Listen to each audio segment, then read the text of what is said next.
gimana? Sudah ada kesempatan dagang setelah gabung BOP. Apakah ini justru mengunci posisi Indonesia? Ya, sebelum lari ke situ saya ingin juga ikut nimbrung tadi. Satu, kalau kita cermat membaca resolusi 2803 Mas, nggak bicara tuh solusi dua negara. Pertama dari 20 plan itu adalah membebaskan Gaza dari teror. Jadi itu satu, jadi nggak ada ceritanya soal two-state solution. Jadi kalau misalnya tadi Wakil MUI bilang bahwa ini nggak tahu, enggak. Sebenarnya kalau saya ngelihatnya ini udah kayak kita nasi jadi bubur. Pilihannya mau kita aduk, mau kita tambahin, atau kita nggak makan. Gitu, itu satu. Kedua, kalau bicara tentang multilateralisme, wah Trump itu mengabaikan PBB, multilateralisme bagaimana. Ini yang mau dibangun adalah multilateralisme baru. Gitu. Ini unilateral yang dibungkus cari dorongan teman-teman. Siapa yang datang hari ini, mau kita cerita yang wakil dari Asia Tenggara ada 3. Ada Kamboja, ada Vietnam, ada Indonesia. Tiga-tiganya itu lagi pusing karena tarif. Indonesia kena 32%, Vietnam dan Kamboja di atas 40%. Sama-sama lagi pusing. Gitu. Jadi ada konstruksi yang beyond dari itu. Tapi apakah Pak Prabowo tadi nggak tahu? Saya pikir tahu. Karena dari awal 20 Oktober 2024 Pak Prabowo dalam pidato pelantikannya sudah bilang kita ingin kemerdekaan Palestina. Problemnya adalah ketika di jalur yang ada, jalur konvensional yang ada itu mentok. PBB udah kayak gitu aja, ya udah nih kali ini ada BOP, ya udah ikut nimbrung. Harapannya itu bisa bergulir. Saya ngelihatnya demikian. Itu satu. Kedua, ketika kita bicara soal perjanjian dagang. Nah ini menarik gitu. Perjanjian dagang ini ada bagian 5 terkait ekonomi dan keamanan nasional. Poin 5.1, pasal 5.1, complementary action. Itu menyebutkan jika Amerika menerapkan sanksi, pelarangan, bla bla bla bla, maka Indonesia harus menyesuaikan kebijakannya. Dan ini yang bagi saya menjadi pelik. Kita memang mencoba untuk membangun multi aliansi, so-called multi aliansi. Jadi kita mencoba ngomong tentang strategic alignment, penerapan bebas aktif seperti apa. Kita membangun banyak poros. Cuma problemnya ketika itu dikunci dalam kerjasama perdagangan bahwa kita harus ngikutin. Nah ini yang akan menjadi uji terhadap Prabowo. Karena ketika kita bicara tentang BOP Palestina, setidaknya ada 3 tantangan, 3 medan yang harus dihadapin. Pertama ngomong tentang militer, karena itu bicara. Yang kedua ada ngomong diplomasi, kalau mengutip dari Prof. Ikrar itu, diplomasi is art of negotiation. Jadi gimana nih seni bernegosiasi ketiga. Ketiga ngomong tentang moral, kenapa? Karena ekspektasi masyarakat Indonesia itu sangat tinggi terhadap Palestina. Merdeka, merdeka, dan merdeka. Nggak mau tahu ceritanya. Jadi kalau misalnya itu diabaikan, itu bisa akan turun terhadap popularitas. Jadi kalau maka tadi saya bilang high risk high return, kalau Pak Prabowo berhasil, ini dangan yang paling bagus untuk 2029. Kalau gagal, nah ini ada pertaruhan yang banyak.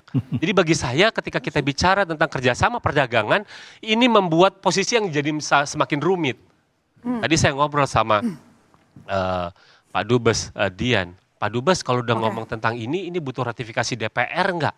Pak Dubes kalau dia banyak hal yang sensitif harus diratifikasi DPR. Artinya masih akan ada pembahasan lanjutan di domestik. Karena bagi saya, oke kita goal turun 19%, tapi kewajiban kita ini banyak banget nih.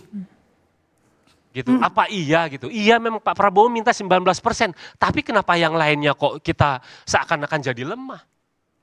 Itu kan jadi pertanyaan juga. Walaupun dalam ngomong tentang literatur hubungan internasional ada yang namanya linkage diplomasi. Nah ini ngomong tentang ekonomi tapi ada kaitan dengan aspek keamanan dan lain-lain, itu juga hal yang wajar karena praktiknya memang banyak.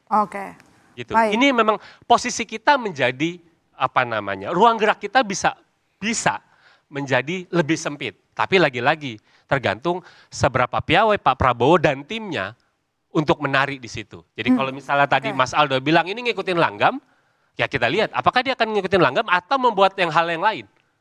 Ini akan kita lihat. Itu. Baik, Pak Sulaiman, meski tadi disampaikan high risk high return, tapi ternyata banyak catatan seperti itu. Jadi kalau misalnya kita gagal, bagaimana kesepakatan atau mungkin bahkan ada peluang kita justru didikte? Ya gini, kita belajar dari Cleopatra. If you are strong, bite them. If you are weak, join them. Nah sekarang kita letakkan di mana posisi kita. Pak Prabowo sudah meletakkan, tadi Pak ini sudah bilang, sedikit apapun celah itu bagi militer, manfaatkan. Kita ingin apa? Ikut melaksanakan ketertiban dunia. Kemerdekaan adalah hak segala bangsa. Ada celah enggak? Ada sekarang. Kenapa kita tidak mainkan? Kalau kita bilang kita mau ini lewat PBB, tidak ada di situ disebut bahwa untuk itu harus semua lewat PBB. Tidak. Lah kalau sekarang beliau baru sekarang yang berani mengambil langkah. Lah kalau dibilang tidak ada, coba kita lihat sekarang. Mana yang ada berani seperti ini? Kalau Eropa, jangan-jangan kita bersembunyi, ketakutan kita disembunyikan dengan berdiplomasi. Diplomasi itu you do my will. Tapi Lah, geraknya kan sempit itu. tadi kata Mas Anton. Lah makanya kita lihat, Pak Prabowo ini seorang tentara. Oke. Apapun langkahnya itu dipengaruhi oleh psikologi seorang tentara. Risk taker, sekecil apapun peluang yang ada, diambil. Nah ini sekarang disampaikan, ada peluang, kenapa kita tidak ambil? Atau kita memilih, kita duduk, diem, sampai mati. Mau pilih mana? Tidak ada dalam pikiran militer itu, kita sudah melihat itu, duduk tunggu mati, nggak ada. Ketika ada peluang sekecil apapun ambil. Dan ini yang dilakukan sekarang. Saya nambahin dikit. Nanti dalam perjalanan ada apa? Ya ting-tong kayak tadi. Semua kita lihat ting-tong. Salah satu ting-tong ini. Semua baru. Jadi tidak bisa kita memastikan ini paling benar, nggak bisa. Ini masih ting-tong. Gitu. Setuju. Menitipkan pesan satu penting ini. Bahwa proses rekonstruksi di Gaza tidak boleh ada pemindahan penduduk Gaza sementara, nggak boleh. Jadi bikin tenda-tenda boleh lah. Bikin tenda kayak di bencana gitu, bangun gedung-gedung rumah-rumah, jadi pindah lagi ke situ. Jadi jangan sampai dengan alasan rekonstruksi dipindahkan sementara ke negara mana gitu, nanti nggak bisa masuk lagi. Jadi itu prinsip nggak boleh. Yang kedua, gunakan pekerja-pekerja lokal terlebih dahulu. Misalnya dari serikat buruh kan, orang-orang Palestina, orang-orang Gaza yang sekarang 200.000 buruh-buruh itu betul-betul nggak bisa ngapa-ngapain, bahkan pada mati, banyak yang mati. Itu pesan dari organisasi yang saya pimpin, kira-kira begitu. Oke. Pak Dian, melihat situasi yang ada saat ini, percakapan kita cukup panjang begitu. Tadi kan juga disampaikan sebenarnya ketika kita mengirim pasukan ke sana, memang Harris-Harriton tadi disampaikan oleh Mas Anton. Tetapi tadi juga disampaikan bahwa ada dua hal di sini saya lihat beda inti. Yang satu bilang itu dari amanat PBB, yang satu bilang itu BOP. Terima kasih Mbak. Begini loh, saya kebetulan menangani PBB, artinya multilateralisme di Jenewa dan di New York cukup lama, 12 tahun. Yang namanya resolusi 2803 tolong dipahami seperti ini. Kenapa dibawa dari BOP dibawa ke PBB? Membutuhkan legalitas. Legalitas saja.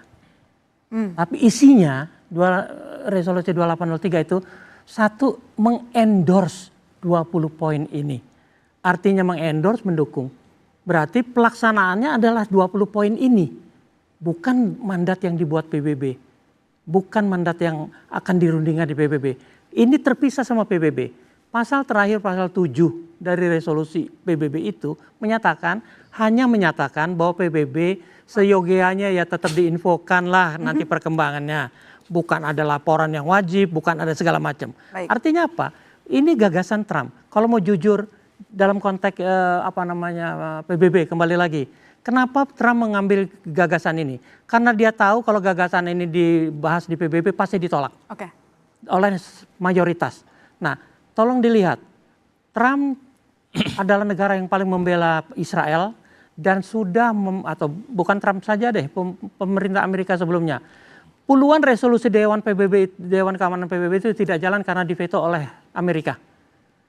Artinya apa? Trump tahu kalau dia paksakan kemauannya nanti pasti diveto sama Cina atau Rusia. Dia jalan sendiri. Tolong diingat juga, yang namanya gagasan BOP ini Kongres dan DPR Amerika sendiri kan awalnya nggak tahu. Ujuk-ujuk juga munculnya. Bahkan mereka mempertanyakan ketika anggaran belanja buat Amerika sendiri masih tidak menentu, kok mereka sudah menentukan akan membentuk BOP, dari mana lagi dananya? Artinya terlalu banyak pertanyaan dibandingkan jawaban yang konkret. Nanti kita lanjutkan lagi, Pak Dian, jangan kemana-mana saudara, tetap di Bola Liar.